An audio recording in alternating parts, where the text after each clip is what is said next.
My daughter was buried on the Tuesday in October, and her husband was in Las Vegas by Thursday. I know because my granddaughter told me. She was 9 years old, sitting at my kitchen table in Oakville eating cereal she didn't taste, and she said, "Grandpa, Daddy took a trip." Just like that, like it was nothing.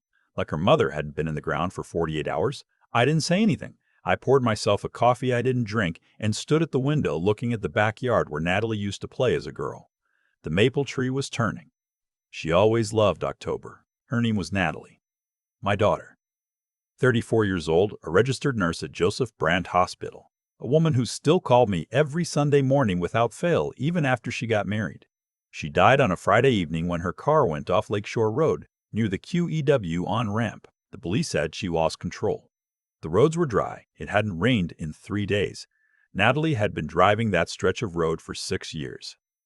I told myself grief makes people do strange things. I told myself grief makes people do strange things. I told myself Marcus, her husband, maybe needed to get away. I told myself a lot of things in those first weeks because the alternative was a thought so dark I couldn't let it form completely in my mind. Then the envelope arrived. It came 3 weeks after the funeral, postmarked the day before Natalie died. She had mailed it to my address on Maple Grove Drive, not to the house she shared with Marcus in Burlington. The envelope had my name on it in her handwriting. Inside was a USB drive, a small silver thing I could close my fist around completely, and a folded note written on the back of a hospital requisition form. "Dad," she wrote, "if you're reading this, something happened to me. Don't let Marcus tell you what it was. There's a folder on this drive called November. Open it when you're alone. I love you so much. Take care of Ellie." Ellie, my granddaughter. Natalie's little girl. I sat at my kitchen table for a long time without moving. Outside, the neighbors were raking leaves. Someone was running a leaf blower 2 houses down. The world was continuing in its ordinary way, and I was sitting there holding a note from my dead daughter telling me not to believe how she died. I didn't own a laptop anymore. I'd given mine to my son-in-law the previous Christmas when he said his was acting up and I'd gotten a new one. So I drove to Staples and bought the cheapest one they had, paid cash. I don't know why I paid cash. Some instinct. I drove home, set it up at the kitchen table, locked the front door, and plugged in the drive. The folder was there. November. Inside were photographs, documents, and a video file dated 8 months before Natalie died. I won't describe all of it at once because I didn't absorb it all at once. It came in pieces the way bad news always does, each piece making the previous one worse. What I can tell you is that my daughter had been quietly, methodically building a case for months. She had suspected something was wrong long before I did. She was always sharper than people gave her credit for. The first document was a screenshot of an insurance policy. A life insurance policy taken out on Natalie 14 months before she died. $2 million. The beneficiary was Marcus. I had known nothing about it. I don't think Natalie had known about it either until she found the paperwork by accident when she was looking for the car registration. The second document was a series of bank transfers. Marcus had gambling debts, serious ones, not the kind you settle with a bad month at the casino, but the kind that come with phone calls at midnight and men who know your address. He owed money to people in Toronto. I don't know how to describe except that they were not the kind of people who accept a payment plan. The amounts were ones that made my stomach drop. The third thing was the video. Natalie had set up her phone on the bookshelf in the living room and recorded a conversation without him knowing. She spoke carefully, asking questions that sounded natural. Marcus didn't know he was being recorded. He said things in that video about the debt, about the pressure he was under, about how sometimes he thought the only way out. And then he stopped himself. Natalie asked him what he meant and he said nothing. Forget it, and changed the subject. But she had caught the pause. She knew what the sentence was going to be before he stopped it. She knew her husband. And then she mailed that drive to me and got in her car the next morning. I sat at that table until it was dark outside and the leaf blower had long gone quiet and Ellie was going to need dinner soon. I made her eggs and toast and I watched her eat and I thought about the fact that this little girl's father had possibly, I told myself, only possibly, arranged for her mother not to come home. I didn't sleep that night. I lay in the dark thinking about Natalie calling me every Sunday, The last call had been about whether I was eating enough vegetables. She had laughed at something I said. I couldn't remember what it was now, and that felt like a kind of secondary loss, that I might forget the last thing that made her laugh. The next morning I called my brother-in-law, a retired Crown attorney named Albert, who lives in Hamilton. He is not a man who overreacts. I drove to his house and showed him everything on the laptop without saying a word first, just opened it and let him read. He sat there for 40 minutes, going through every file. When he was done, he looked at me over the reading glasses he'd started wearing a few years back, and he said, "Harold, you need to be very careful about what you do with this." Harold. That's me, 63 years old, retired transit worker, widower for the past 7 years. I coached my daughter's soccer team when she was 10. I taught her to drive in the Canadian Tire parking lot on a Sunday morning. I walked her down the aisle at Grace United Church in Burlington, while her mother's photo sat framed on the altar because her mother hadn't lived to see it. Albert said the video alone wasn't enough. An incomplete sentence wasn't a confession. The insurance policy raised questions but didn't answer them. The gambling debts established motive but not action. What I had was compelling to a father but possibly not to a prosecutor. He told me what I needed was either a witness or a second piece of physical evidence that connected Marcus to the car. I asked him what kind of evidence. He looked at me for a moment and said, "The car." Natalie's car had been towed to a police impound lot in Burlington after the accident. It had been inspected as a matter of routine and nothing suspicious had been flagged. But Albert said routine inspections weren't forensic investigations. If no one had been looking for tampering, it was possible no one had found it. He made 2 phone calls that afternoon, one to a former colleague in the Hamilton Police Service and one to a forensic mechanic he had worked with on an impaired driving case years earlier. He didn't tell them what he suspected. He just asked if the vehicle could be re-examined. I want to be honest about the next 3 weeks, because I think people sometimes tell these stories like they move through them cleanly, making the right decision every time, never doubting. That's not how it was for me. I had Ellie at my house while Marcus was in Las Vegas, and when he came back, he called me to arrange picking her up. I stood in my kitchen holding the phone listening to him tell me he'd been processing and that he appreciated my support. I said the words I needed to say. I hung up and stood there for a long time. He came to pick her up on a Saturday morning. I opened the door and looked at him. He had a new jacket on. He was 37 years old, and he was tanned from Vegas, and he stood on my front step with his hands in his pockets, looking like a man who had recently had a weight lifted off him. He asked how Ellie had been. I told him fine. He asked how I was holding up. I told him managing. He nodded and looked at the ground and said Natalie would have wanted us to stay connected. Family is family. I said yes. I let Ellie hug me at the door. I watched them drive away. Then I went inside and sat at the table and let myself feel what I had been keeping back for 3 weeks. Albert called me on a Wednesday in November. The forensic mechanic had found something.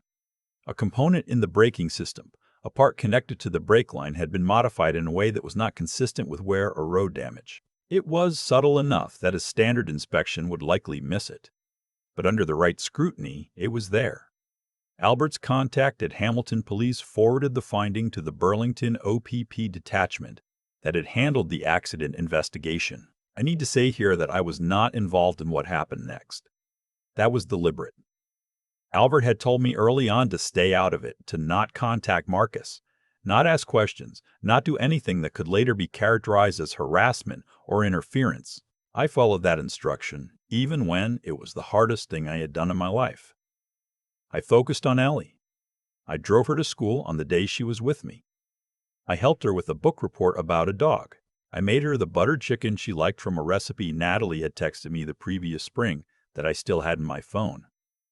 The OPP executed a search warrant on Marcus's property in December. They found on a shelf in his garage a toolkit that included equipment consistent with what would have been needed to make the modification found on the brake line. They found correspondence on his phone, deleted but recoverable, with a man in Mississauga who had a history of violent offenses and connections to the people Marcus owed money to.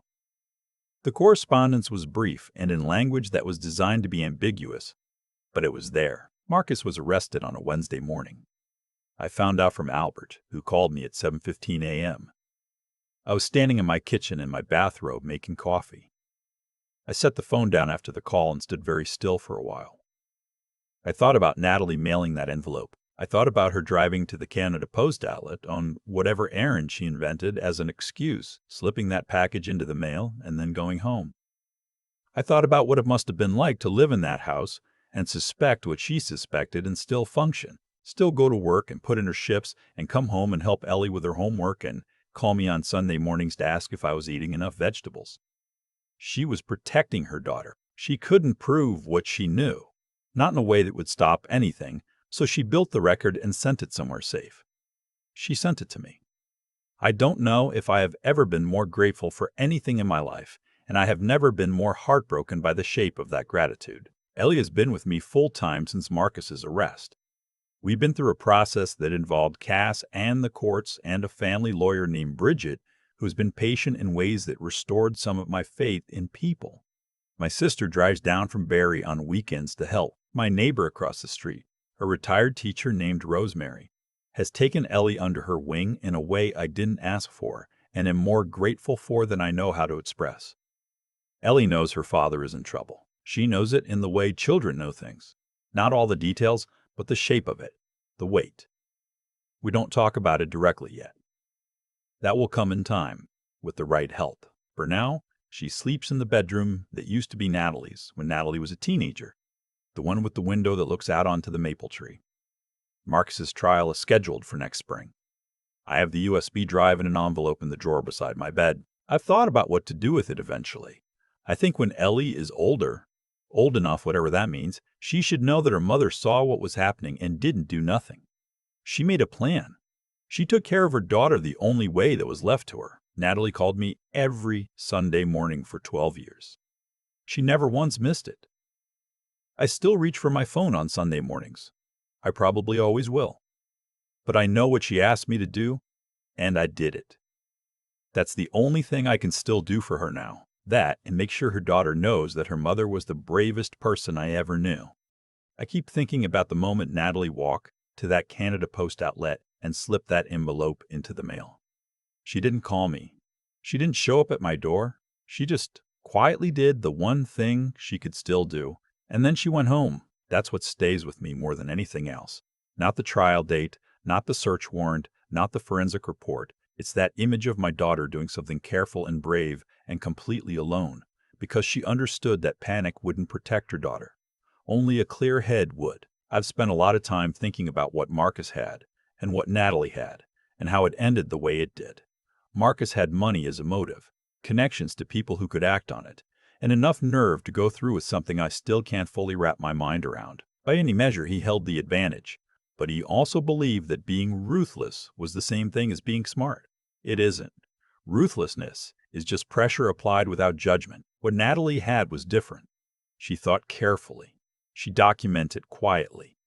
She planned for the worst without letting the fear of it collapse her from the inside. She was patient when patience was the hardest possible thing to be.